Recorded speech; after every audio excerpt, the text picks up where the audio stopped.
we do some thing today because so much of it here.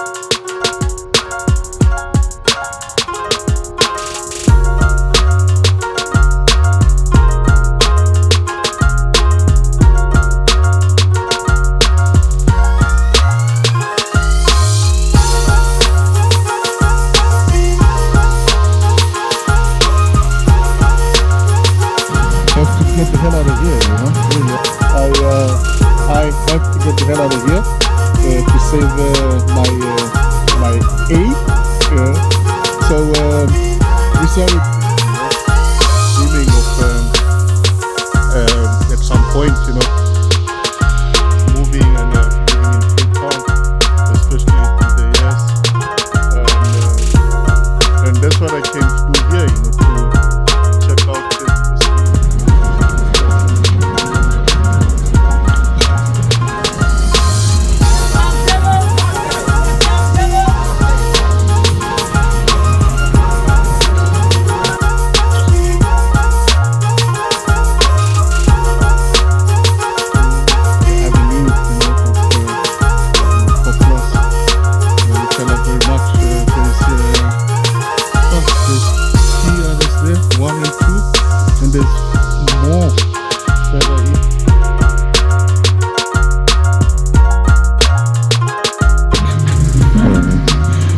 on the map, and they're making us very proud. Once again, I congratulate I've got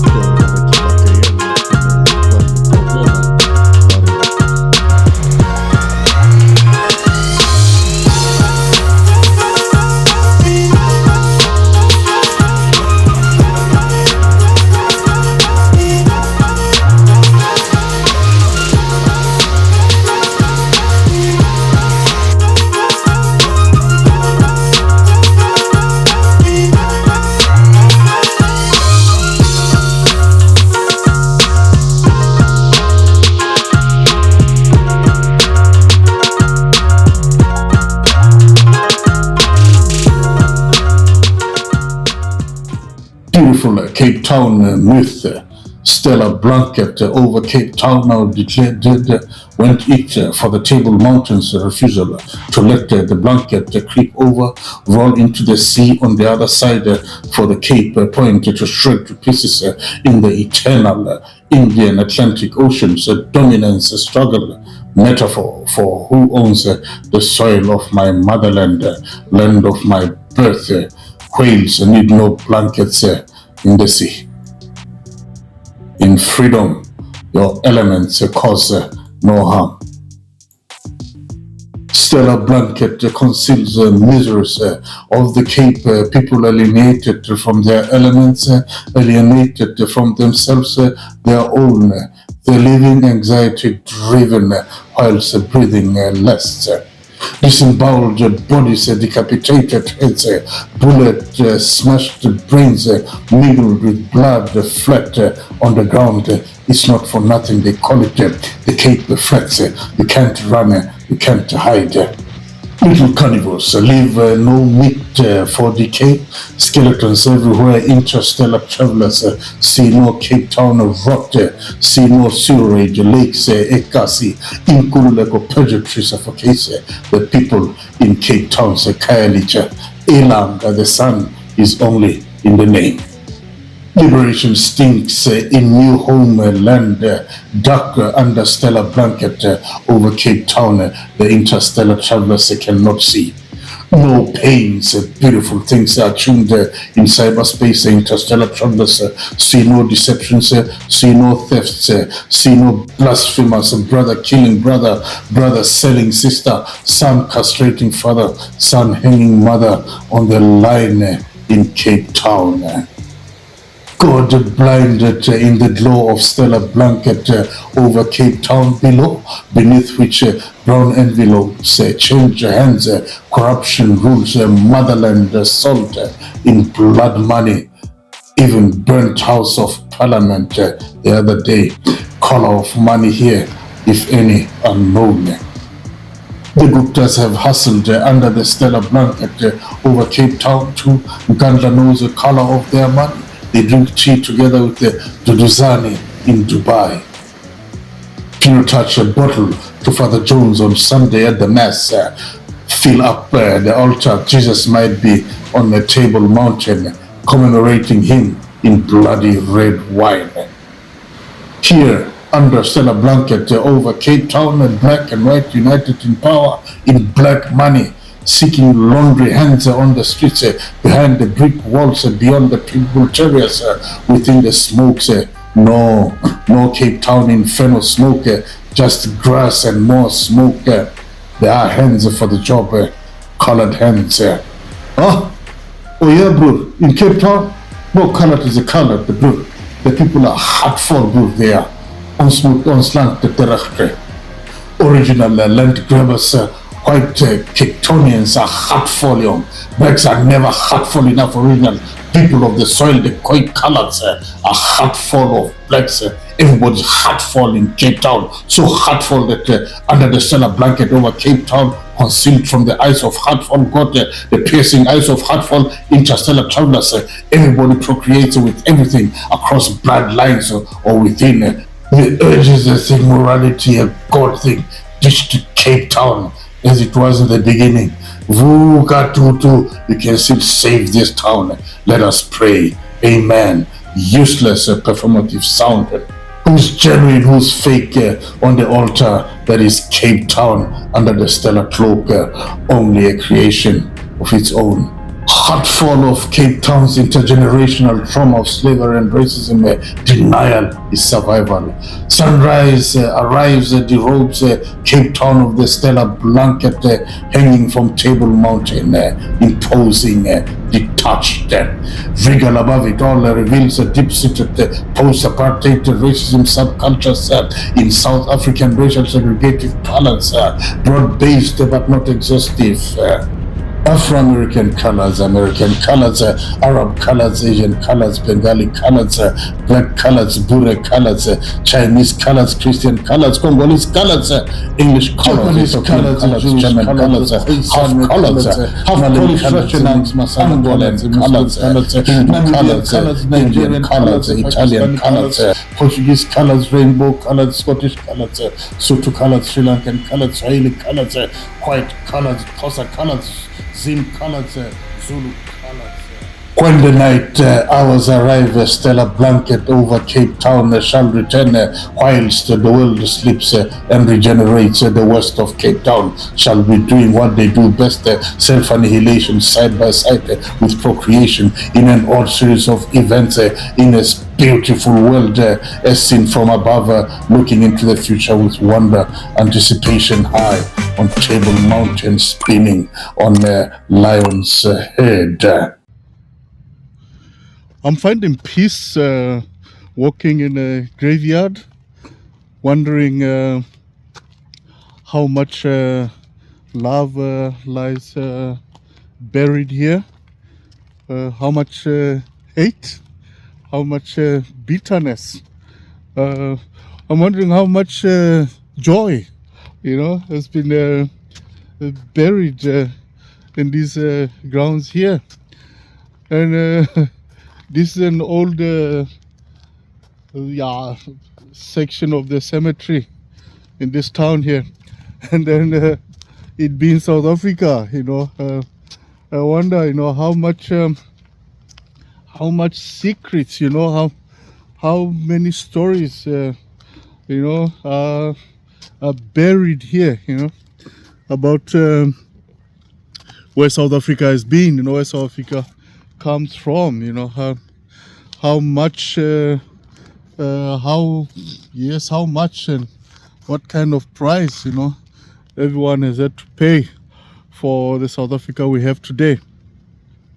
And then I look at the gravestones here, it's an old place, and I think that some of these tombstones are so massive, so imposing. But even then, it makes me wonder or reflect upon the reality, that we are remembered for as long as we are remembered, and when we die, yeah, we do get indeed to be immortalized in stone, and that really is it. With time, the only thing that remember us, people talk about legacies, and all that, and I find that it's just stones, nobody cares anymore. Those that cared when we died may be dead themselves, and then I wonder, is it worth all the trouble? And it's it's one of those moments, where I speak for myself, and I think about things. It's I have mixed emotions. Let me put it clear also that I'm not afraid of death. And we all gonna go. But life is good despite its trials and tribulations. The war has just broken out in Iran. Madman that we want the world that he's gonna bring us on the verge of a third world war, but it is what it is, and it's about breathing in the air of where you are, make the best out of it, and we all gonna end up here, all of us, and for me, it's that's the tragic part, of and about being human, and we are born, we live, we do what we gotta do, and we serve others. And others serve us too, starting with our own parents and so on. And then in the end, we remain as nothing but stones, that in time also get neglected, and, nobody cares.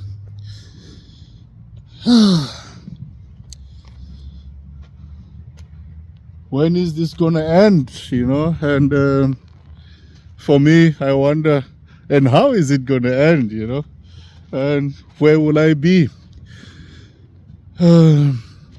Right now there's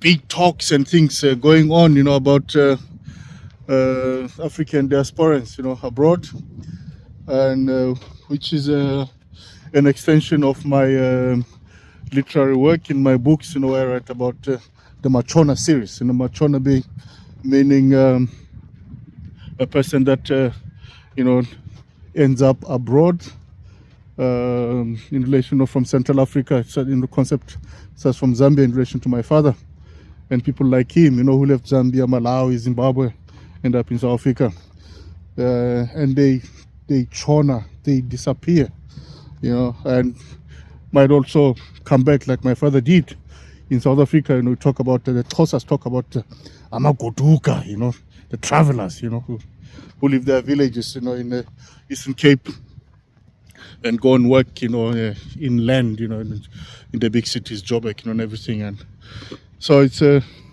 very fascinating talk, and we related to the question, from different perspective. I mean, there's no one size fit all experience and solutions, to do we, with age, I'm becoming officially a pensioner in Norway in June 2027, just a little over a year to go, and 67 years old, I'll be, and what's going to happen to me,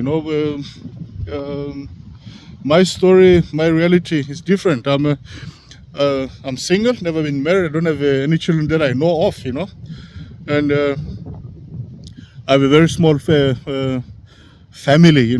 My parents nuclear family. It's me, younger brother, younger sister, and another younger brother in Zambia, and they have their own children.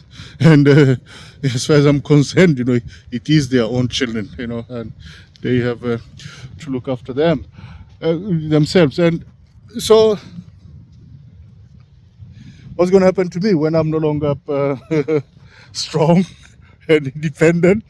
If ever I reach that level, and it's a very interesting dynamic. When the time for me to die, where will I be? How is it going to be? How is it going to affect people around me, people that care about me? Where they will bury me, and what kind of symbol will be there to mark my grave. It's indeed, like I say, this is an older part of the cemetery here. So the tombstone, the designs are reflect their times. And I don't know. It's a very interesting and fascinating question, and it's so nice and peaceful and quiet here. I just get a thought that if and when I die, it's like it could be in a place like this. Maybe I would be welcomed nicely by the dead here. It's a very morbid thought, but and I hope, wish and pray, even if I'm not the most religious person, but I do pray, and that everyone here, continue resting in peace. I hope and believe that, that everyone, is resting in peace. Take it for granted that that's the case. If I die and I find that, I take my anger, my frustrations, and all, to the grave, I will be a very unhappy dead man, and that's when in my mother's people's traditions and beliefs, people like that don't really die, angry people who take bitterness and hate, to the grave, they don't die, they wake up, they become the Totela, and and come to harass people in the night, and all that, and I hope I won't be like that. And but it's like when I die, I can it comes to the thought of the pharaohs, and all that in Egypt. I was about to say, it's like I can be buried with my computer and my PC and all that, my books, and keep writing and all that load of crap, in fact, it's like I can be buried naked. Even better, burn me, and cremate me. Just do whatever they do, with my ashes, and all that, anything that's practical, So I also like the idea of cremation, because fire, especially as it appears in my first Machona book, Machona Immigrant, inspired by my father's life and people like him. There's cremation scene there, in the mountains, that moved me very, very deeply. Inspired. That scene was inspired by a public cremation of a major, international figure that I don't feel like mentioning the name. But it made a very big impression. This was like, I don't know, maybe 30 years ago when the person died, and was cremated in public, as a gesture, marking, recognizing their importance, in the world, not in the least their country. So, I find fire. I like fire for its definite finality.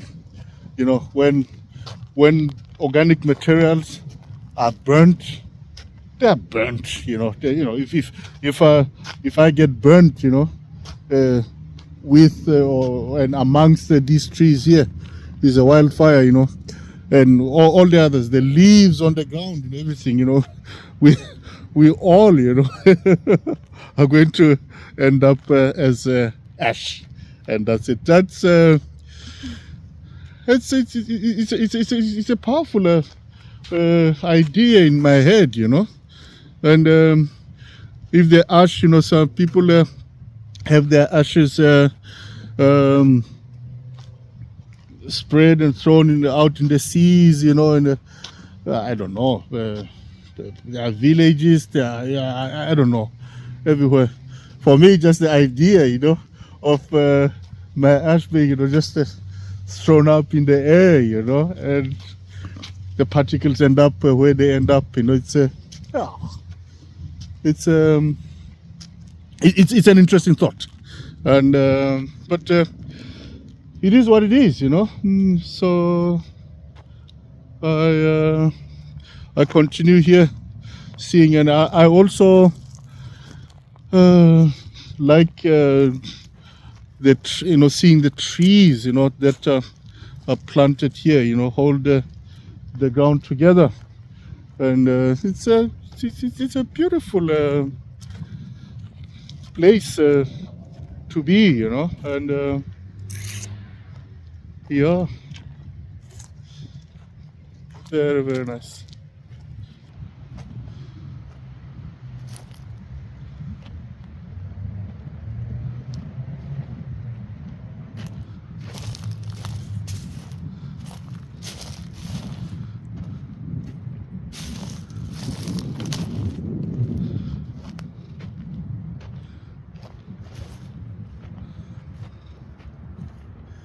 Well, this is what I mean, you look at all this, and who was here last, of friends, I don't know, relatives, or anybody who cares,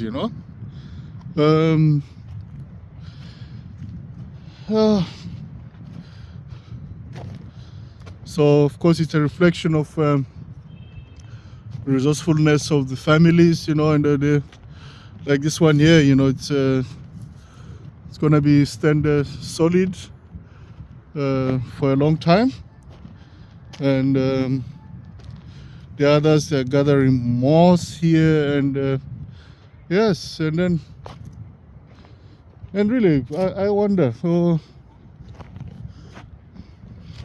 I don't want to say is it really worth it, but these are things we do as human beings, but I don't know, it's a fascinating thing to see, to be immortalized in stone, that in time nobody cares about, and then is immortality worth anything then, yeah.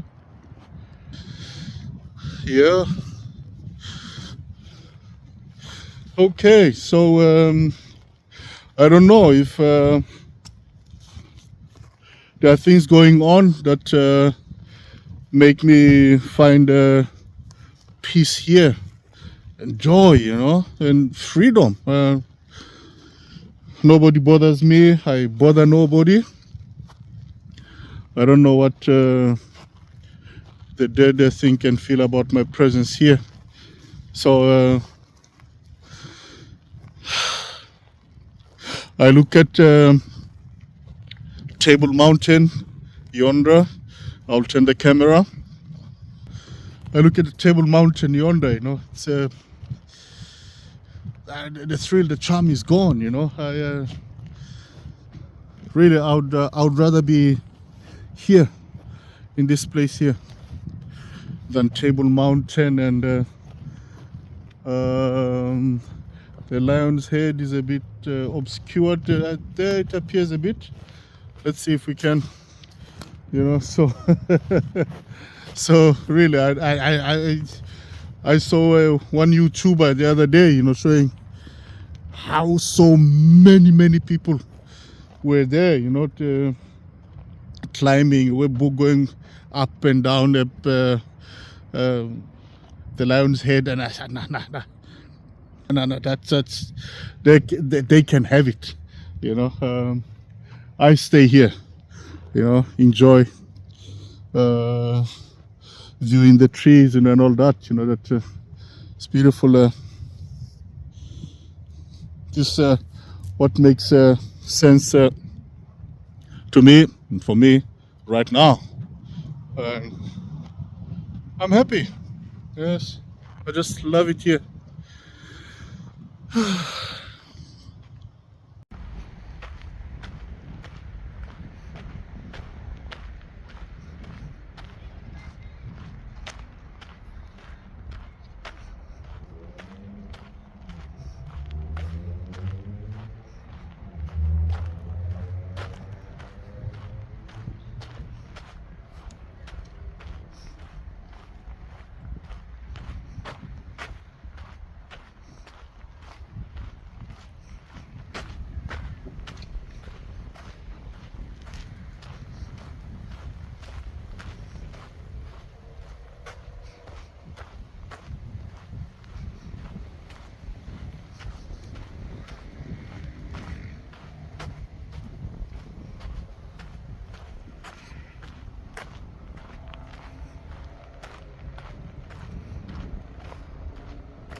before shit hit the fan for me. So indeed, you know, Cape Town was the most beautiful city in the world.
Thank you for watching. I hope you enjoyed the show and found it of value to you. Please like the video and subscribe to the channel. That way you'll be inspiring me to do more work and grow the channel for you. Thank you again. Actually, from the time I was maybe 11 years old, 10, you know, there's a guy who came, whose family came here. Came to Tabansu, where I was going to school together with my younger brother Tabo. This guy, his surname was Letsatsi. I think his family was, extracted from Cape Town. That's the time of this mass movement and shifting of black South African people to a disaster of homelands, you know, and all that. So Letsatsi, Letsatsi is a Sesotho name, Setswana also, you know, which means the sun. So his family was taken away from Cape Town here and were dumped in Tabansu. So we were both foreigners, you know, in Tabansu and all that, you know, and we were the odd couple in class, and you know, being urban, you know, Cape Town, and for me from Welkom, you know, resourceful families. So you know, we were healthier, stronger, smarter, you know, in terms of physical appearance. Even the head, you know. So Letsatsi and I became very good friends, you know. So he used to tell me these fantastic stories about Cape Town, you know, the beauty of Cape Town, you know. So I've essentially been, you know, dreaming of at some point, you know, moving and living in Cape Town, especially with the years, and that's what I came to do here, you know, to check out the possibilities, you know, accommodation, and the famous catchphrase of establishing business investment, you know, and all that, you know. It's at the tip of every diasporan, you know, abroad. But like I keep saying all the time, you know, the shit hit the fan, and the thrill is gone, and never could I ever even see, you know, in my wildest dreams, you know, that I would find joy and peace, you know, in a graveyard, you know. That's very special. And of course, you know, the creative in me, you know, my creative mind is working, you know, at treble speed, you know. I'm seeing things, I'm feeling things, and this presentation here, you know, is also part of that, you know. But I hear poetry, stories, you know, I see stories, you know, and all, you know, and so I can see a book or two emerging from this experience here, you know. And so, you know, I stand here and look at that poplar tree there, you know, standing alone, you know, just you know, outshining, you know, every other tree, you know, and all these tombstones here, you know, and then you know, beauty. It's this is doing something to me that I mean, you know, what is happening now, you know, in terms of inspiration, you know, and all that. I never could imagine it happening, you know, when in Cape Town. I never imagined inspiration, you know, creative inspiration occurring, you know, for me whilst walking in the graveyard, you know, and you know, I'm African, you know, we've got things, you know, about and towards graves, you know, and who knows, you know, maybe at night, you know, somebody was not happy, you know, about my visit here, you know, will wake up, you know, those people I say, you know, who might have died, you know, with anger, bitterness, maybe some crazy racist, you know, from the old apartheid days, you know, I will just wake up, you know, and come and harass me at night, at midnight. That's when, you know, these ghosts, you know, and the Tutsela and all that, you know, do their thing, you know. and here I am, you know. But then again, you know, I'm a creature of the night.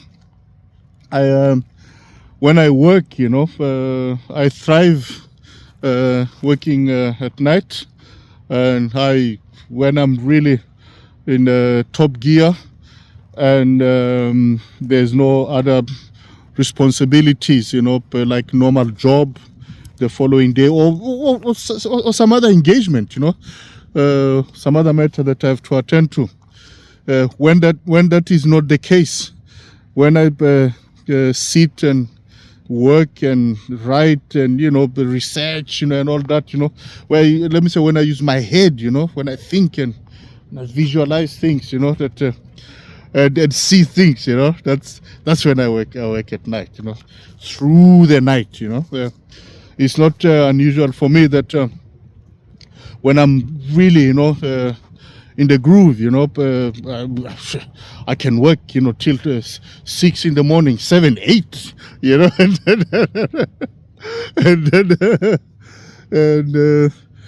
9, you know, it's happened. It does happen. Like I say, it depends on, you know, what's happening, you know, during the course of that, you know, particular day, where I'll have worked overnight, you know. So these ghosts here, they can come and visit me.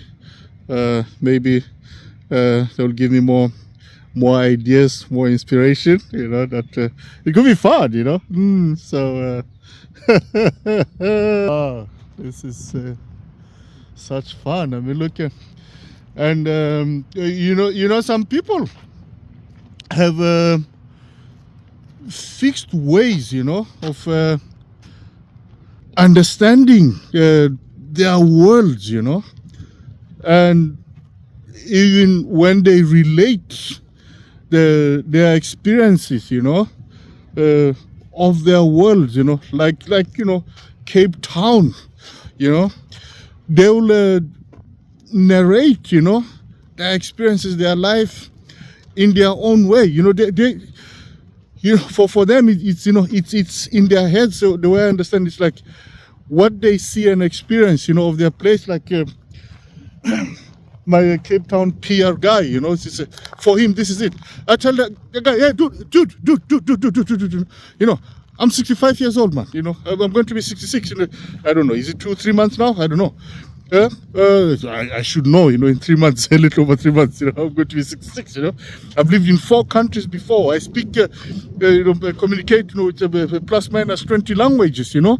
So I've been around, you know, I have an idea, you know, of how the world works, you know, what is what in the world, you know. And so what you are telling me about Cape Town, you know, is not new. I know it from before. Please listen to me. Listen to my views, you know, and all that, you know. Also, you know, I'm not a kid. I'm not here to study, you know. You know, if I want you to teach me, you know, about Cape Town, its history, you know, and all that, you know, I will ask you. But you know, I have an idea, you know. I've studied this at school, you know, and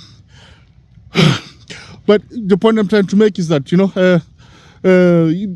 we talk about this beauty of Cape Town, you know, the sea, you know, the mountains, you know, the food, and you know, the people, and you know, you name it, you know, yeah.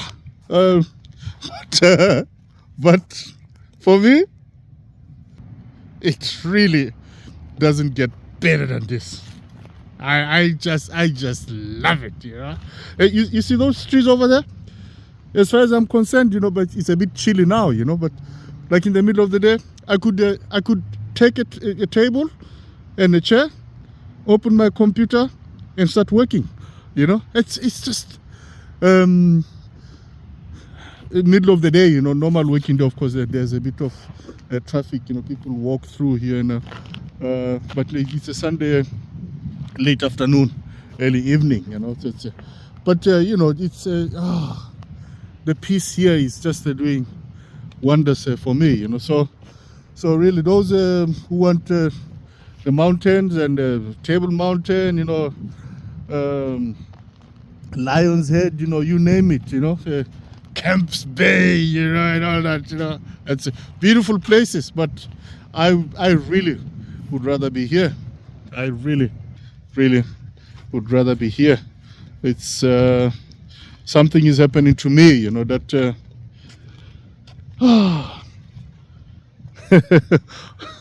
I'm tempted to say, you know, something is happening to me that somehow, you know, makes me feel at home here. And I would imagine that somebody says, Simon is nearing his death now, you know, and all that. No, far from it. I'm going to live long, very long, very, very long. And it's common knowledge now, you know. I say it a lot in some things I talk about, you know, that I have 1,000 books to write before I turn 100 years old, you know. So I ain't gonna die tomorrow, you know. It's but this year is just fantastic. I just love it, you know. And yeah, I consider it a privilege, you know. And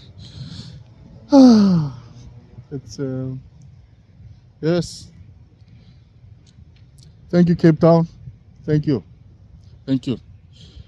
I'm going back to my world soon, Norway, and but I don't know if I'll want to come back here again. At least not in the immediate future. The shit that's happened here, you know, it's really messed up a lot of things for me, you know. My personal finances, you know, and all that. I have to regroup, you know, and organize my business, you know, from scratch, more or less, you know. But it's been worse before. But even then, you know, before I wasn't 66 years old, you know, almost 6 years, you know.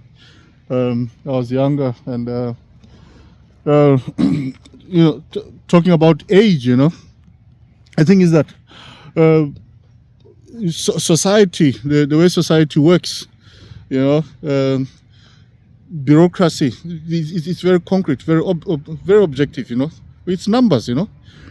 If you're 65, you're 66, you're 67, you're a pensioner, and there's this way, that when you're a pensioner, you're old, you're stupid, and all that, you're slow, and all that, blah blah blah blah blah blah blah, blah. And that, and again, talking about people in situations, where in ideas, they just stay locked in people's heads. They don't care about whether you're Simon Chilembo, young at heart, fresh and strong, alive.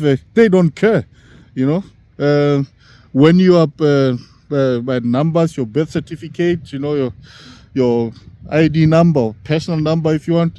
If it says you're old, you're old. So they don't care. The point is that when you're 50 years old, society and people are more willing, to take chances with you than when you're 66. Catch my drift? So it will be a while before I come to Cape Town, and if I do come back, it's like it's like I can be like one of these extreme adventurers, and set up a tent here, and I wouldn't do that shit, But it's the kind of thing that if I were crazy, I would do, honestly. And but it's very, very nice.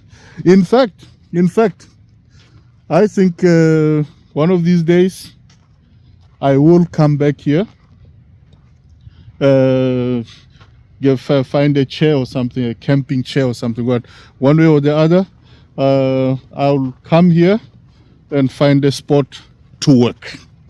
Yes, and I will document that. Yes, this is going to be fun. My goodness.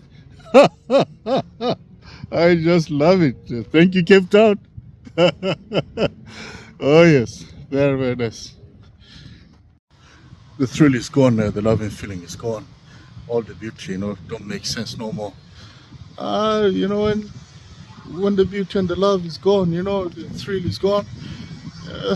Man, it's everything negative. It just gets so exaggerated, I mean, this place here is just too windy for me, and it's very unpleasant, very uncomfortable, I mean, right now, the sun is up there, and it's like 27, 28 degrees, and but the wind just messes me up, man.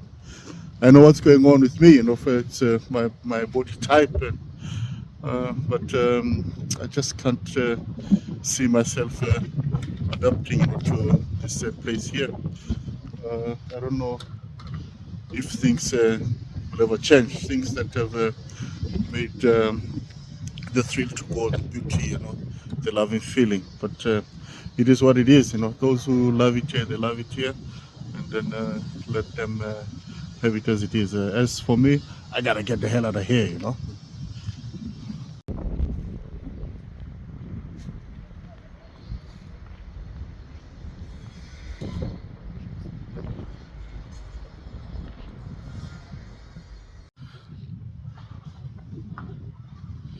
This place here is nice, clean and beautiful, quiet and peaceful. But there's so much for everything, beneath all this peace, this beauty, love, above all. But you have also, this transgenerational pain, that reflects itself, in so much negativity around here. There's I'm totally disoriented. I'm totally confused and off balance. I didn't expect this kind of a thing, although it doesn't surprise me, given our history of South Africa. But South Africa is such a big, wide and diverse country that I argued years back, with a marketing guru, you know, that there's so much that South Africans don't know about each other, and I'm right in the mix of it now. But it's okay, and I'm going back to my world. This one here had better do without me. There's very little that I can do, that I can contribute, you know, to make things better here. You know, I've got troubles of my own, you know, but it's you know, I wish everybody here, you know, more love and peace than everything else. You know, I don't know where that's going to come back from. It's going to come from, but because this place is so hard, you know. But it is what it is. It's too windy here. Too windy for me. I can't stand this crap. Just too windy. It's I gotta get the hell out of here. Just too windy. Too fucking windy. Very uncomfortable. Very, very uncomfortable. Very uncomfortable. Alright, today I'm at a place where, you know, sun is shining, it's beautiful. It's 28 degrees, warm, and I'm very happy, you know, despite my outfits, you know, and all. But I really shouldn't be complaining in that regard. It's still, there's no wind, you know, and all that. Everybody's happy, and I am really. But like I said, you know, when there's much negativity, you know, and my, you know, my being here and things that are affecting me negatively. So the impact, the positive impact that I have here, that I should be having here, it's really not inside. I do recognize, you know, the beauty. If I turn around the camera, there we are. You see how beautiful it is? You know, it's. I mean, this is the best of Cape Town. You know, as great as you can get. You know, so but it is what it is, and I still have to get the hell out of here. You know, really, I have to get the hell out of here to save my A. Yeah.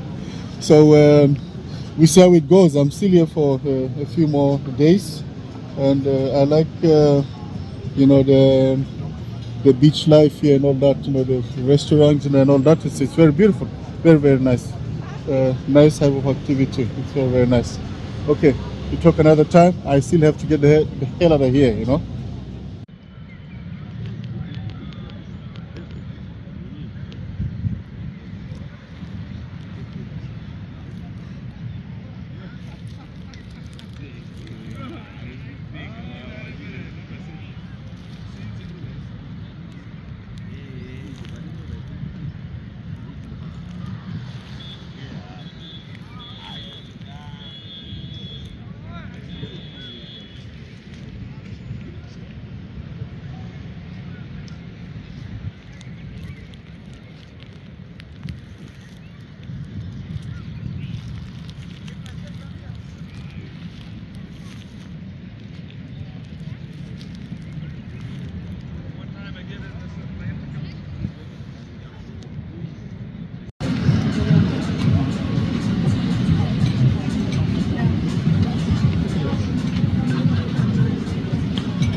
to thrive in this place here, I would need to have a place of at least this standard here. If I turn around the camera,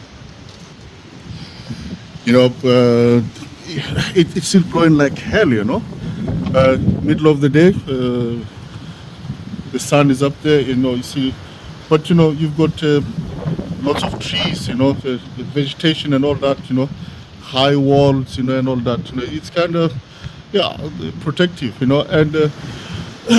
what is very critical for me also is that it's afternoon now, then we have the afternoon sun falling over the pool, and all that. So this wouldn't be too bad, So having sun this way into late afternoon, well into the evening, that's a good compensatory effect. I could thrive, but let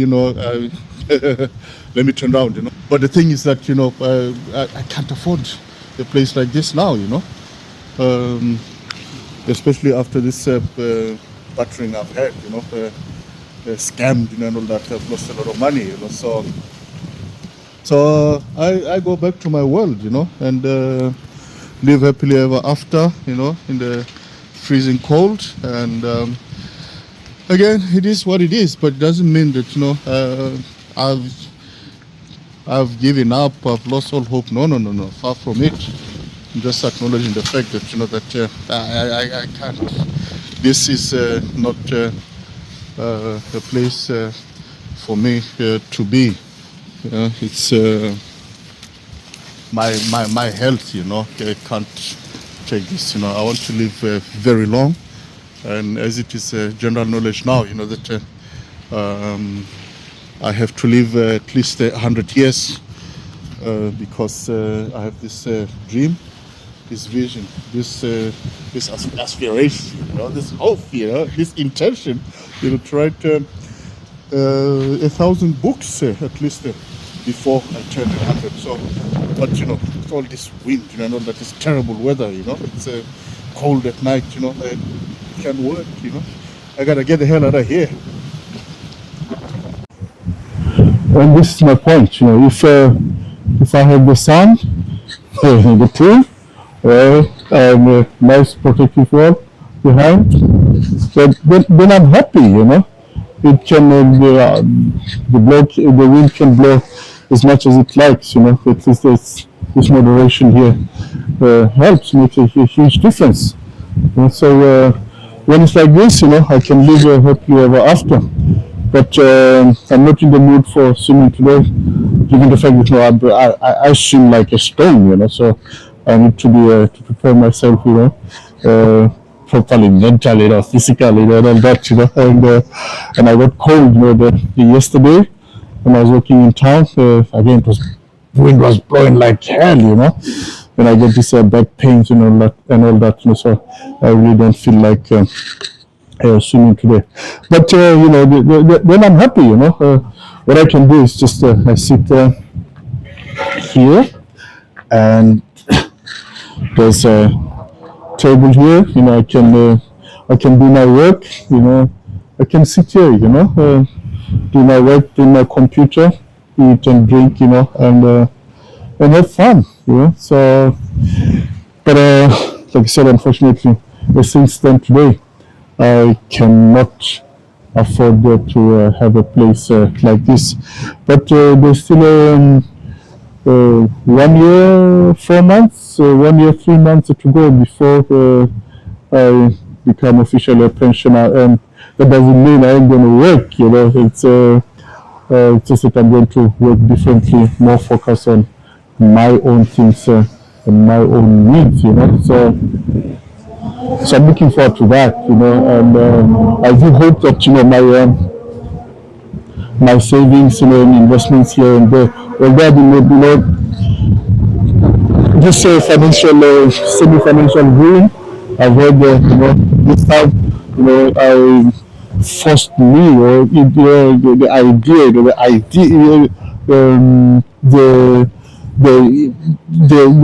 the package, the way this thing this scam was presented, enticed me to dig deeper into my pension saving scheme. So I lost a lot of money, but one never knows. I never give up. There's always a gig or two, to make up, but it won't be the same, although the warrior in me, has the visions, maybe I needed to have this fall so that I can chill. It's been a nice and easy slowing down phase.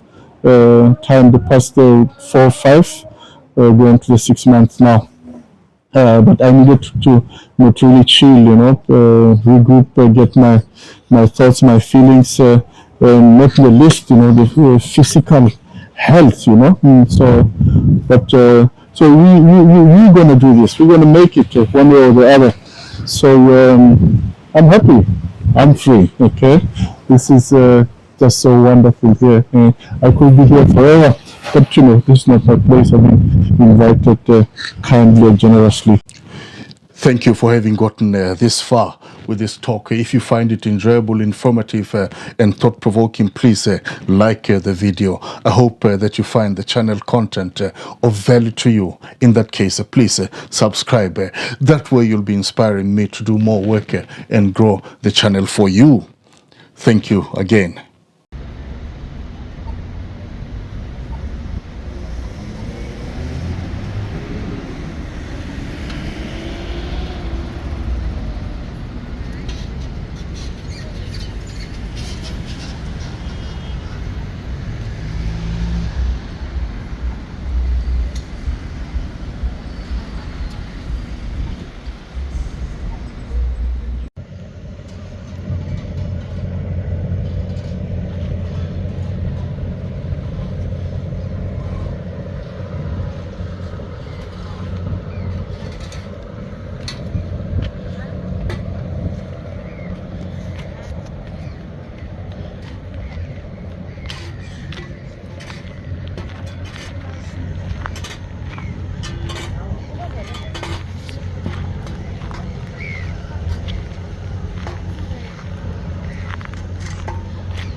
Dead men walking in the graveyard to shoot trees.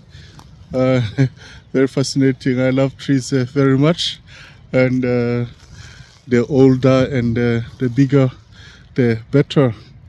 And it's so fascinating for me to see how widespread and trees are planted in this graveyard here. And there's one further down where we shall reach in another 5 minutes or so.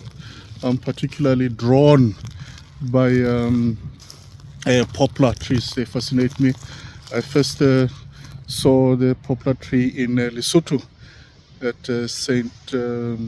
Rose Catholic Mission, where I started my schooling. And they look like ordinary trees. It's many different names that I don't know, but just across there's one which stands out. Beautiful poplar tree there, having shed skin. Very tall.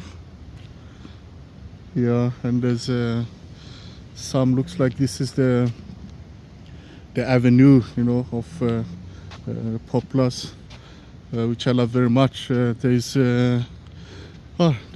3 others there, 1 and 2, and there's more further in that It will take us about 5 minutes to get there. I specifically came into this graveyard here to to observe these trees here. They bring forth very happy childhood memories from my formative years in Lesotho, where I started school at St. Rose Catholic Mission School from 1965 beginning of the year to Easter time 1969. So there was a small forest that we children loved to play in, and the smell, of poplar trees, and all that. It was so very beautiful. These are old, trees here, but at that time, our trees, they were quite young, and we could even eat the leaves. And it's very nice indeed. But this makes me very happy to see. Very happy. Very happy. It's a very powerful tree. Love it.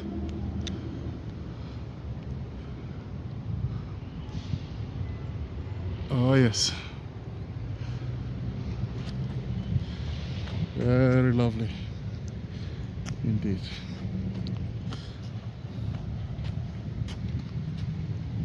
Just behind it, there's a tree that stands out in color that I also love very much. There we are. Very elegant, that I love that tree very much. I love this. It's a very beautiful tree indeed, and there's some medicinal properties about it that's been used traditionally. And this one is very tall. I love it very much. And there's many of these planted strategically, in various parts of this city here. So you won't be able to check them out, but I'm happy that I've seen this one here. Very nice indeed. Get closer. Very happy indeed. Very happy. There's another one there. It looks like this is the row of yeah. This is the row of look how smart and clean. The barks have fallen, and there's a regeneration there, but for all I care, it could just remain like this. Very beautiful. I love it. Makes me very happy indeed. Very beautiful. Very beautiful. It's late in the afternoon now. The sun is falling hard into the camera, so love it very much.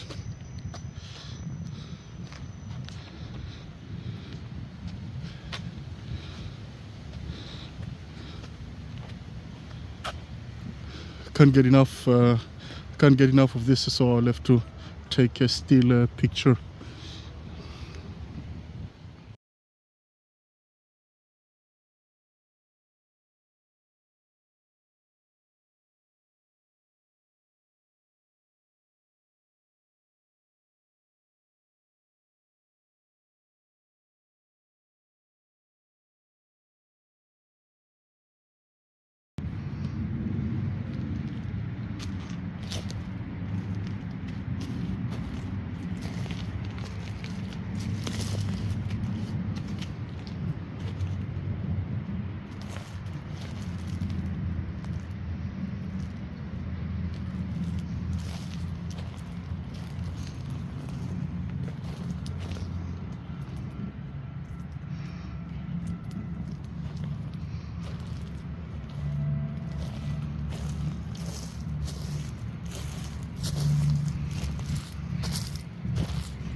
in the end, we are just things immortalized in stone. They know that even crosses shall fall with time, and this is the tombstone with the cross lying, falling and supported. And yeah.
An interesting tombstone up behind me here, and makes me wonder if the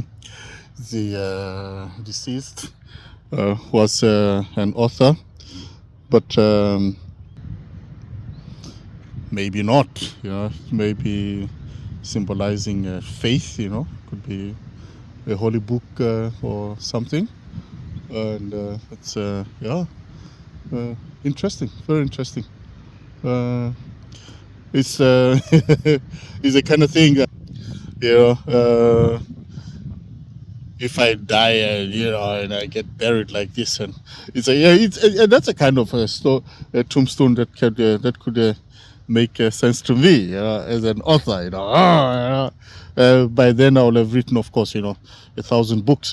So what that means is that in the middle of the night, I can wake up, there's a ghost, and then holy shit, I can wake up and then do my thing, read my books.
My 10th book and third poetry volume is called Machona Pen, My Weapon, Defiant Poetry. On the About the Author page, I have a small section that I call Creative Exile. And I quote, "At the time of publication of this book, I'll be on a new creative exile or writing sabbatical since 2013 to 2018. I'll be at one of the most beautiful spaces on earth. This place here is like a hyper-sized, all-inclusive walk-in, drive around, fly over art museum in nature. Powers of the wind and waters, day and night, relentlessly pound the rock faces of the land. They form a caress, the ever-inviting sandy earth, as if on a massive therapeutic massage treatment table, a sight to behold for troubled eyes. The elements symphonize sounds to soothe the ears, longing to hear heavenly rhythms on earth. For a moment, humans, in all of their diversities of everything, are individually, variably, but as one, entranced by nature's performative art here. Beauty unifies. The mountains are obtrusive. They are bold, sturdy, affixed in their positions for millennia, never tire of changing moods, appearances, and rapturous moments, hour to hour, day to day, responsive to the elements, power plays since time immemorial. Also, things are disintegrating on and around the mountains in ways I can't compare to natural catastrophes caught on television or movie screens. All the above combine to evoke in my mind images of beautiful dances like I've seen no humans perform. My mind sees still images like no beautiful artwork or photography I've ever seen form in my head too. Furthermore, there is the perpetual human drama embroiled in the realities of, amongst others, the wondrous and the grotesque. There are crime and justice, death and survival, hope and despair, ignorance, choking wisdom, love versus hate, misery and joy, oppression and liberty, opulence contra poverty, as well as dominance for subservience. Some men want to be gods of the world here. They want to take us back to the dark ages, all in the name of greatness, ill-defined, derailed, garroted of empathy, human decency dismembered, no deal. Fear pervades every fiber of society, on the ground and in the air. In my attempts to make sense of all this, to find inner equilibrium for my longevity, I see things, I hear things, words bubble in my head, they scream, do something or perish. I can only do what of my creative proclivities I do best. I write books of poetry, essays, and storytelling. I am indeed in the best geographical, emotional, creative space I could wish for. I am free. I am happy, strong, and resilient as the mountains here. I shall write my 1,000th books before my 100th birthday.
do some guava harvesting today. There's so much of it here.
Ooh, babe, here I am.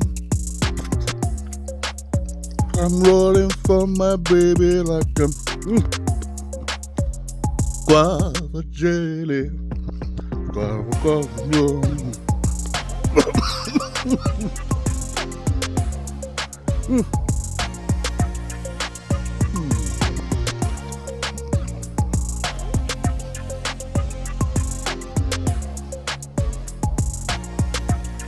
Ooh, babe, here I am.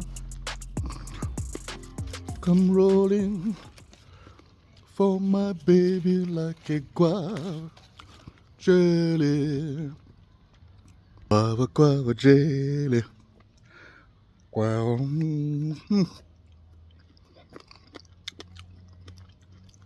Guava, guava jelly.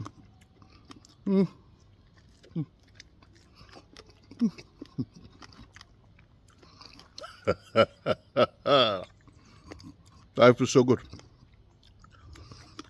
King of the jungle.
We're very happy, very tacknämlig. Okej, så jag ska sömma lite på. Så det blir väldigt, väldigt avslappnande. Väldigt happy för det. Okej, cheers. Happy day.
Jeg er i Cape Town. En sommerfunket for meg denne byen av frukt, fersk frukt fra tre. Og i dag så har vi en sånn guava. Vi ser hvordan det går. Der er Oi! Skal vi se. Det er ikke så lett med wannabe fruktbonde. Der, ja. Oi, se nå. Skal vi se. Men jeg ønsker deg gratulerer med 80-årsdagen for det, da.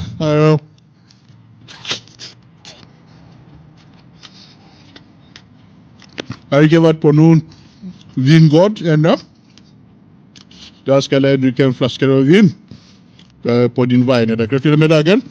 Og jeg må også få lov til å si at du er den sprekeste 80-åring jeg kjenner. Og med det ønsker jeg å være like sprek som deg når jeg også blir stor, da. Okay?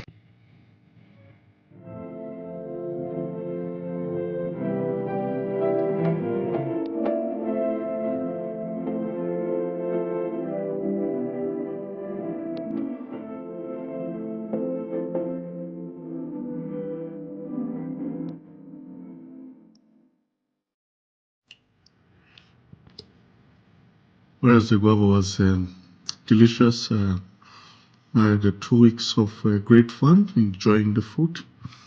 The guava tree was very sumptuous, yeah, and very grateful for that. But a few days ago, I just bit on the seed, of a guava. Bit the wrong way, I guess, and Almost broke my tooth, you know. So I have to go to a dentist and see what can be done with this.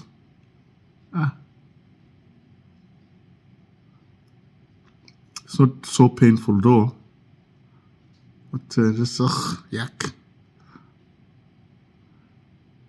It's got to be fixed. Can't go like this. Oh yeah. Everything does have its own price for sure.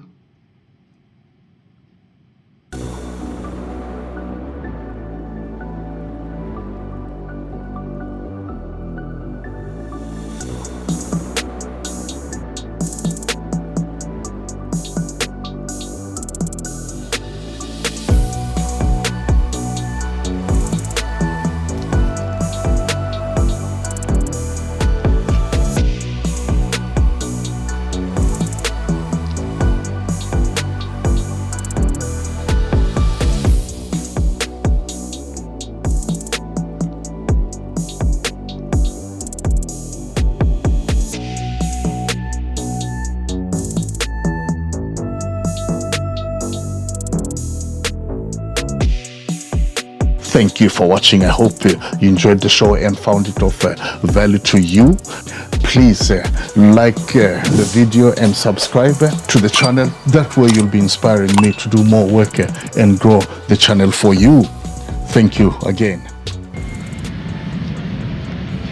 When the Cape Town dark side has squashed beauty and joy, Cape Town from any point of view, be it nature, infrastructure, it reminds me of a nonchalant senior martial arts teacher of mine from many years ago, once saying, to us, we inviting him for a walk around the city of Oslo. He said, cities of the world, they are all the same, you see one, you see them all. Thank you. It's the same about Cape Town now, but I'm not denying, that there's impressive sights, from about every angle you look at Cape Town, in terms of if you appreciate architecture, design, and all that, not to talk about the arts and, there's museums, there's everything, everything for everybody, all tastes, and not in the least nature itself, mountains, the sea. Now I'm coming to you. I have to tell my friend Andrew, who's having a birthday. He's 65 years old. Andrew, after 27 years in the Robben Island, this is where I came to stay. When they made me the president of the Republic of South Africa, my friend, I'm wishing you a very happy birthday. The best that you ever had, because you are my best friend, the best friend I ever had.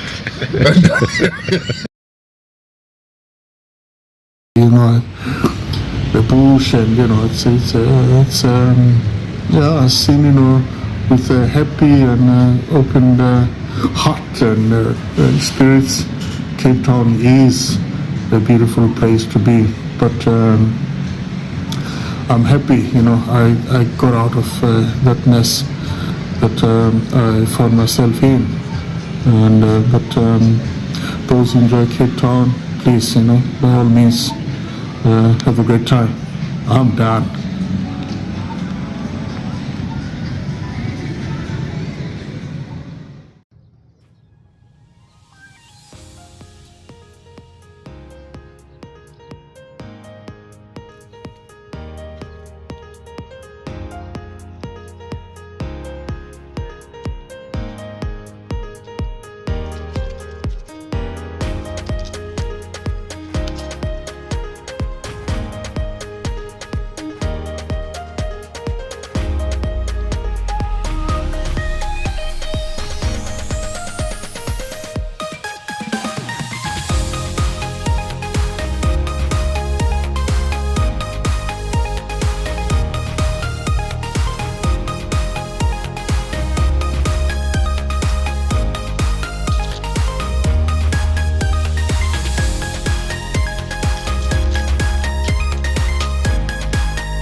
Alright, bro.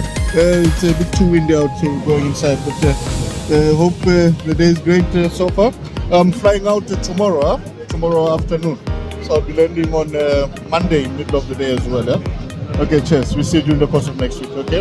Love you, man. Bye bye. Greet everyone. Yeah? Cheers.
Siyabangela thina.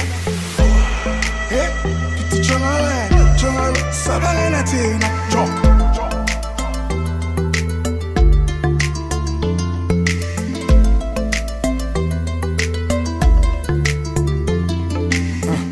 Isikhathi sesifikile. Ixesha lethu liloneli. Kithi isikhathi sesifikile. Ixesha lethu, lilo lethu. Shisa.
And the bus will go.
Thank you for watching. I hope you enjoyed the show and found it of value to you. Please like the video and subscribe to the channel. That way you'll be inspiring me to do more work and grow the channel for you. Thank you again. Cheese chicken, sabangena ma. Bega mehlo, vula mehlo, siyabangena ma. Hola we, siyabangena thina. Kithi jonga we, sabangena thina. Jonga.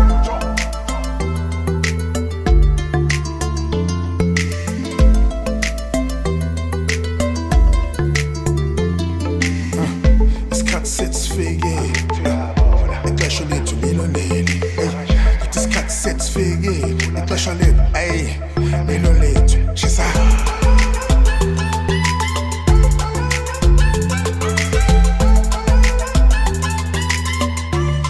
ayi njengaleta atela mbesekhaya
Ciao, bello gratulerer med dagen. Jeg er på jobb, så vi snakkes litt senere ut på dagen.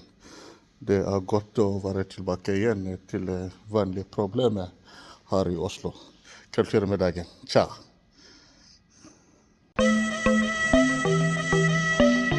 Cheese chicken, sabangena ba.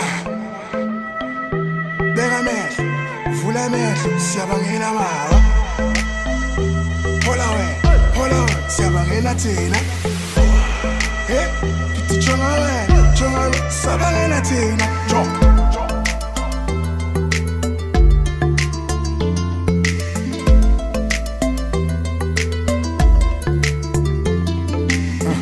Isikhathi sesifike. Ixesha lethu lilondele. Kuthi isikhathi sesifike.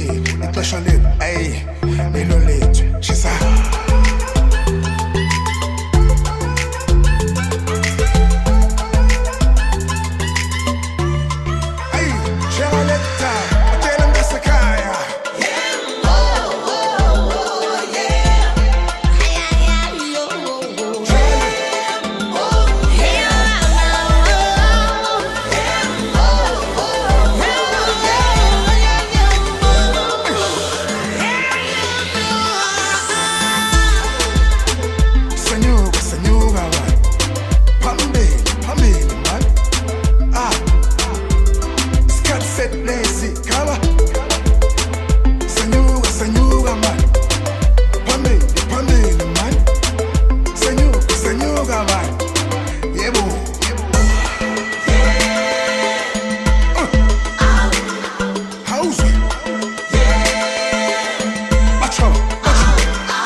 Depending on a variety of factors, personal and otherwise, the diaspora will give and take. The diaspora will break and build.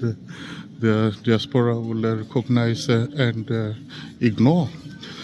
So when you get international acclaim, as the Zambian artist Anawana Haloba here, with her exhibition in the Norwegian National Museum. What happens to you? What happens to Norway and yours? How does that affect your attitudes to life, your plans, about where you are here and now, and your visions of the future? If you have a family, if you have children, and what's going to happen to them in the future? So what does the diaspora? What does that mean to you ultimately? So those are interesting moments, that I feel that we have to take into consideration before we judge or before we judge others' choices, or where we have to make choices ourselves, as creatives, as professionals in various fields. What do we do? So I'm very happy and very proud of Anawana's exhibition here in the Norwegian National Museum of Art, National Museum. It's a powerful exhibition, and that really goes home. And congratulations, Anawana. Very proud of you. As for me and my writings, the diaspora will take me where it takes me, and my writings will take me where it takes me in the diaspora. We take a closer look at some of the artifacts and the multimedia exhibition here.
Thank you for having gotten this far with this talk. If you find it enjoyable, informative, and thought-provoking, please like the video. I hope that you find the channel content of value to you. In that case, please subscribe.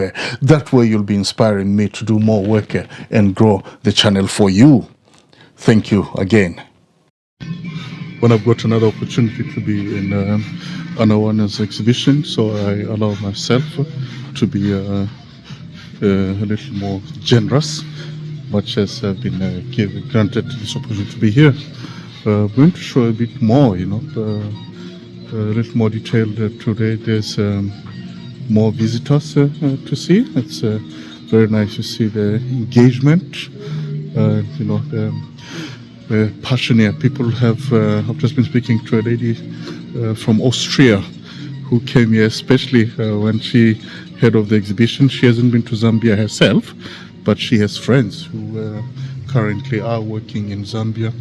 So she's taken pictures and videos that she wants to share with her friends in Zambia. It's a great exhibition. Those who are in Oslo, would have had a great time to come and check it out. It's closing on the 19th of April. Yeah. So, okay, here we are. We see some more.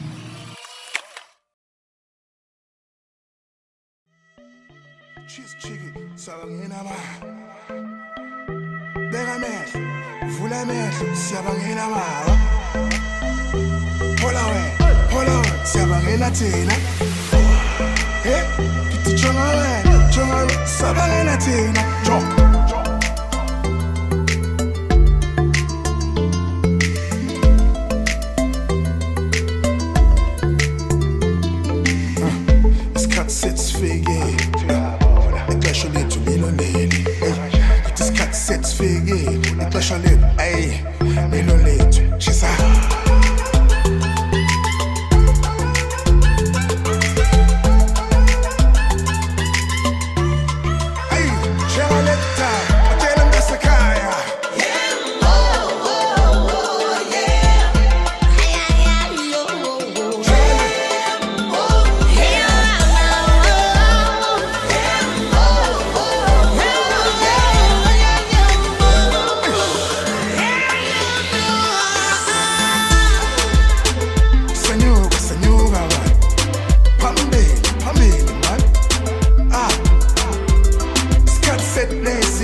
And the bus will go.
and seeing, what's going on up there.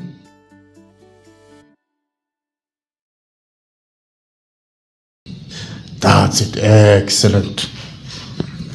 Very good. It's powerful stuff, this.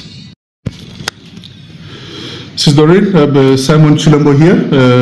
Chilembo Nordic Chi massage teacher, and others call me professor, but I don't know if that is an appropriate title, but people are people. And you have your treatment today with Donna. How would you summarize your experience? I would say from the beginning I was very tense when I came in. I had some shoulder pains that I've been complaining about, but serious since Donna started, I could feel every muscle in my body going into a relaxed mode. I could feel all my muscles has been worked through thoroughly. She didn't miss one spot that I needed to let her focus on. And after, when she also finished off with my feet, and I am very sensitive in my feet, but the way she did it, it was amazing. I felt relaxed. And I also have the one foot where the heel is also very painful. As I'm laying here, I don't feel any pain anymore. And there was a certain technique on my feet that she used. I left Earth for a minute and I came back. And where was the pain? No pain. And I'm not exaggerating here, but I feel like I can step out there and say I had a good time here. I want to recommend this to anyone. Please, please come in and just let this awesome lady Donna take care of you.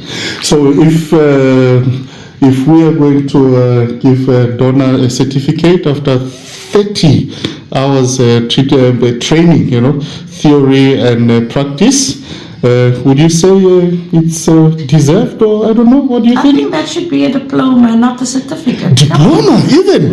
Wow. Hey, you've got a future. How do you feel, Donna? Yeah? Felt good. It was better than the previous practices, and I feel more comfortable with doing the techniques that you've shown me. So you keep on working, and then next time we meet, then we'll go to the diploma level, because remember this project here started spontaneously, so we will have a good plan. I'm going to show you the syllabus, how we work properly. I'll leave you with a copy of that so you can be mentally prepared for the next round then. Yeah. Thank you. Thank you much. You've done very well. Yeah. Ladies, thank you. I'm very honored to have you as my student. Thank you, ladies. You're the best. I love you. Okay.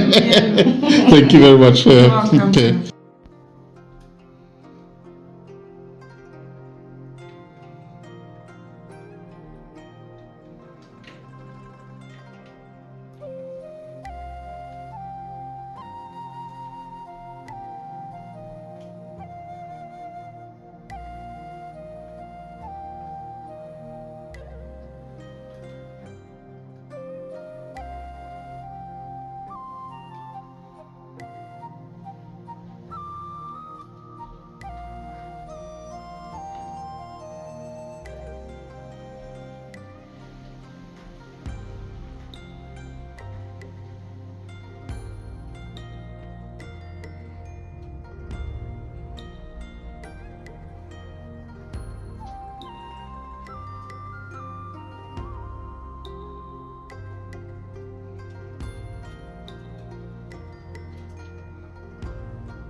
Tata, you just had a treatment with our trainee, Donna. What is your feedback? What is your experience? I know, I feel good. It was good. I really enjoyed it. I even felt sleepy. Yes. Of course, I enjoy it. Good, and I was feeling so good. And I'm happy. So, in relation to your sporting activity, you know, you run a lot. You've done marathons. Yes, I'm not doing marathon now Yeah. because I'm more on coaching soccer. Yes, yes, Yeah, yes. but I'm running 5Ks, 10Ks now at the moment.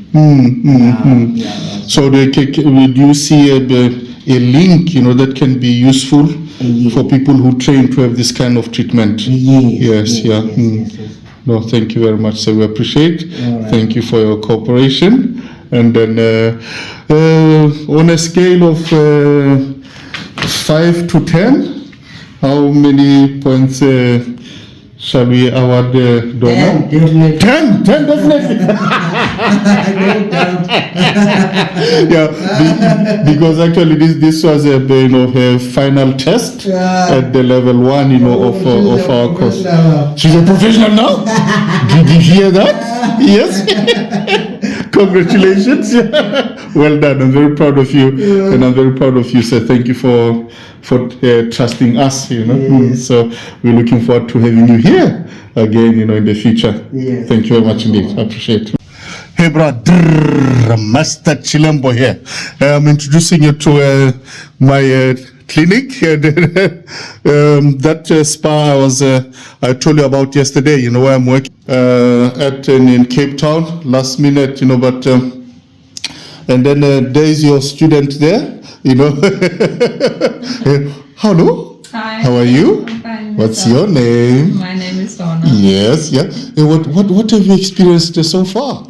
So far you've been training us on the lymphatic drainage massage. Yes. It's absolutely amazing. Mhm. And Absolutely amazing. Definitely, Wow, I experienced it myself. Yes. And I could see the results instantly. actually. Fantastic. Yeah. So I turned it out and I say, bro, you guys have to tear me into pieces, you know. I told her that, no, you're opening a new clinic and I'm going to work there. And she wants me to stay here. And again, that miracle treatment, you know, where a patient has been going for 20 years to other therapies, we did the magic today to a very skeptical patient. So they said, no, you ain't going nowhere, bro. So I said, no, but my bro is waiting in Oslo, you know. So what do you think? Must I go back to Norway? I don't think so. You don't think so? Amazing. Okay. Maybe I take you with me to Oslo. Can Yes? be an option. But then what do we do about your patients here? Okay, we have to find a solution to this. Bro, this is a nice, cool little place here, you know, that's been, I've been privileged to work at, you know, so, see you in 2 weeks, bro. Okay, love you, man. Say hello to everybody. Okay, all the best, yeah.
cheese chicken, siyabangena ba. Beka amehlo, vula amehlo, siyabangena ba. Hola we, siyabangena thina. Hey, ngithi jonga we, siyabangena thina. Jonga.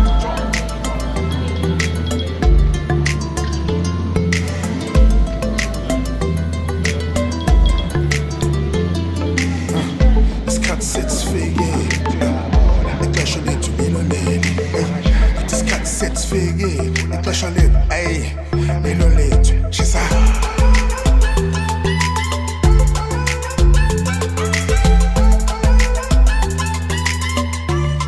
ayi shela letha atela ngasekhaya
Thank you for watching. I hope you enjoyed the show and found it of value to you. Please like the video and subscribe to the channel. That way you'll be inspiring me to do more work and grow the channel for you. Thank you again.